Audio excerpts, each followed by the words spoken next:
आज है 8 जनवरी और हम शुरू करते हैं आज के करंट अफेयर्स। पहला है एस्पायरेशनल ब्लॉक प्रोग्राम। ये जो एस्पायरेशनल डिस्ट्रिक्ट प्रोग्राम था उसी की तर्ज पर चलाया जाएगा ब्लॉक लेवल डेवलपमेंट देखने के लिए। ठीक है, इसमें टोटल 500 डिस्ट्रिक्ट कवर होंगे 31 स्टेट और यूनियन टेरिटरीज में। जो एस्पायरेशनल डिस्ट्रिक्ट प्रोग्राम था ये 2018 में लॉन्च किया गया था। इसमें कुछ सोशल एरियाज थे जिनको कवर करना था। ठीक है, स्ट्रेटजी थी 3C की, कन्वर्जेंस, कोलैबोरेशन और कंपटीशन की। ठीक है, इसमें 5 सोशियो इकोनॉमिक थीम्स पर काम किया गया: health and nutrition, education, agriculture and water resource, financial inclusion and skill development और इंफ्रास्ट्रक्चर। फिर मरकरी की सुपर कंडक्टिविटी सबसे पहली बार डच फिजिसिस्ट ही कैमरली ओन्स ने खोजी थी 1911 में। इसमें उन्होंने बताया था कि बहुत लो टेम्परेचर पर, जिसको थ्रेशोल्ड टेम्परेचर कहते हैं, उस पर जो सॉलिड मरकरी होता है वो कोई भी रेजिस्टेंस नहीं देता इलेक्ट्रिक करंट को। ठीक है, मतलब करंट पूरा एकदम जितना वोल्ट इधर होगा उतना ही वोल्ट पास होता है दूसरी तरफ भी। ठीक है, इसको बाद में एक्सप्लेन किया गया BCS थ्योरी द्वारा। बर्दीन कूपर श्रीफर एक थ्योरी थी। ठीक है, उसमें बताया गया कि जो वाइब्रेशनल एनर्जी रिलीज होती है ग्रेड एटम से, वो जो इलेक्ट्रॉन्स होते हैं उनको पेयर अप करने पर मजबूर करती है। ठीक है, इसको कूपर पेयर कहते हैं। कूपर पेयर जैसे पानी की धारा होती है वैसे चलती है और इसमें कोई रेजिस्टेंस नहीं होता उनके फ्लो में। ठीक है, तो ये किसी भी थ्रेशोल्ड के नीचे ये उस धारा में बह जाते हैं। सुपर कंडक्टिविटी का यही मतलब होता है कि जब इलेक्ट्रिसिटी को कोई रेजिस्टेंस नहीं देते, मतलब जिस सोर्स में वो इलेक्ट्रिसिटी बह रही है, जिस तार में जा रही है, ठीक है, उसमें कोई रेजिस्टेंस नहीं है, मतलब जितना इधर से भेजा जा रहा है उतना उधर पहुंच रहा है। फिर RBI ने न्यू अम्ब्रेला एंटिटी नेटवर्क की लाइसेंसिंग पर अभी रोक लगा दी एक तरह से। ठीक है, ये जो न्यू अम्ब्रेला एंटिटी नेटवर्क था ये एक तरह से राइवल है जो हमारे यहाँ already national payment corporation of India है। ठीक है, अभी 6 ग्रुप जो फिनटेक हैं, फेसबुक, गूगल, अमेजन, फ्लिपकार्ट, इन लोगों ने अप्लाई किया था न्यू अम्ब्रेला एंटिटी के लिए। ये न्यू अम्ब्रेला एंटिटी है क्या? एक्चुअली ये एक नॉन प्रॉफिट एंटिटी होगी जो ये पेमेंट सिस्टम होते हैं उनको मैनेज ऑपरेट कर सकती है। ठीक है, NPCI के अलावा कोई नई जो एंटिटी बनेगी, एक मतलब कोई भी बनवा सकता था इसको।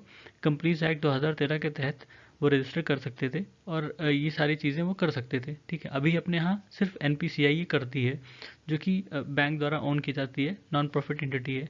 ठीक है, जो ये NUE मतलब न्यू अम्ब्रेला एंटिटी होगी, इसके लिए प्रमोटर चाहिए होंगे। वो प्रमोटर का कम से कम वो एक इंडियन सिटीजन होना चाहिए जो प्रमोटर होगा, प्लस उसका 3 साल का एक्सपीरियंस होगा इस क्षेत्र में, और वो 25% से लेकर 40% तक उसमें ओनर होगा, उसकी ओनरशिप होगी उस NUE में। फिर इसमें जो फॉरेन इन्वेस्टमेंट है वो 25% तक अलाउ है, मैक्सिमम 25%। कैपिटल रिक्वायरमेंट होगी, मिनिमम जो पेड अप कैपिटल है वो 500 करोड़ की होगी, 500 करोड़ रुपए की। और गवर्नेंस स्ट्रक्चर वैसा ही होगा जैसे कॉर्पोरेट गवर्नेंस के नॉर्म्स होते हैं उसी हिसाब से। ठीक है, उसके बाद है जेब्रा फिश से रिलेटेड न्यूज़। एक प्रोटीन है सेलुलर जो जेब्रा फिश में पाया जाता है। कहा जाता है कि इतना सक्षम है कि ह्यूमंस में जो सेलुलर जो डिस्क होती हैं उनको भी ये रीजनरेट कर सकता है। ठीक है, जेब्रा फिश जो है वो इंडो गैंगेटिक प्लेन में मिलती हैं, खासकर जो पैडी फील्ड्स वगैरह होते हैं उसमें देखने को मिलती हैं। ठीक है, और इनकी जो रीजनरेशन कैपेसिटी होती है बहुत अच्छी होती है, ये अपने ब्रेन, हार्ट, आई, स्पाइनल कॉर्ड तक को रीजनरेट कर सकती हैं। इनका जो जेनेटिक स्ट्रक्चर है वो ह्यूमन के करीब 70% सिमिलर है, और IUCN की जो रेड लिस्ट है उसमें ये लीस्ट कंसर्न कैटेगरी में है। उसके बाद है फ्लोटोवोल्टिक। फ्लोटोवोल्टिक का मतलब है फ्लोटिंग सोलर प्लांट्स। कहा गया है कि जो ये फ्लोटोवोल्टिक है ये अभी 10% है पूरी दुनिया में, जितने भी हाइड्रो पावर के रिजर्वायर हैं उस पर 10% ही हैं। ठीक है, और इनका इस्तेमाल मतलब कहा जा रहा है कि जो लेक्स, बेसिन, रिजर्वायर और ये सारे स्ट्रक्चर हैं इस पर अगर हो तो काफ़ी फ़ायदा होगा। ठीक है, दुनिया का सबसे बड़ा फ्लोटिंग सोलर पावर प्लांट कह सकते हैं नापा वैली कैलिफोर्निया USA में है। ठीक है, इंडिया में भी काफ़ी सारे इनिशिएटिव लिए गए हैं। जैसे एक था अपने सबसे बड़ा जो अभी तक है वो रामागुंडन पेड्डापल्ली डिस्ट्रिक्ट तेलंगाना में है। ठीक है, नर्मदा में एक ओमकर्षण डैम पे बन रहा है जो 600 मेगावाट का होगा। जो रामागुंडन है वो 100 मेगावाट का ही था। ठीक है, बेनिफिट क्या है फ्लोटिंग सोलर पावर प्लांट का? इसका फ़ायदा ये है कि एक कूलिंग इफेक्ट होता है, कूलिंग इफेक्ट मिलता है इनको। ठीक है, जो कि लैंड बेस्ड वो पे नहीं मिलता, इसलिए ज़्यादा इफ़िशिएंट होते हैं। दूसरा, ये डेजर्ट इकोसिस्टम से नहीं इंटरफेयर करते हैं, क्योंकि डेजर्ट इकोसिस्टम को ज़्यादा रेडिएशन चाहिए होता है। ठीक है, अगर उस पर सोलर पैनल लगा देंगे तो उनका जो इकोसिस्टम होगा उससे इंटरफेयर करेगा एक तरह से ये। प्लस अगर वाटर बॉडीज पे लगाते हैं तो ये इवापोरेशन को भी रोकेगा, ठीक है।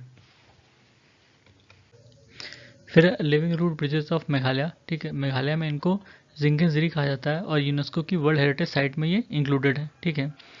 और इनकी खासियत क्या होती है कि ये बढ़ते हैं, जैसे मनी प्लांट होता है ना, वो बढ़ता जाता है एक डायरेक्शन में, उसको आप डायरेक्शन दीजिए तो वो उस साइड जाता है, ठीक है, जिस साइड उसको डायरेक्शन मिलेगा। वैसे ही ये भी इनके जो रूट है वो भी बढ़ते जाते हैं, और इनको जैसे दोनों तरफ से या एक तरफ से डायरेक्शन दिया जाता है, कोई सहारा दिया जाता है थोड़ा बहुत, तो ये इस पार से उस पार, किसी नदी के इस पार से उस पार भी जा सकते हैं, ठीक है। और वो इतने मजबूत होते हैं कि लोग उस पर चल के आराम से जा सकते हैं।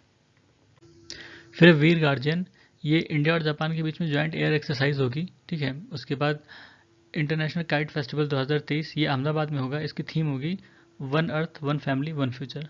तो ये थे आज के हमारे करंट अफेयर्स। सुनने के लिए धन्यवाद।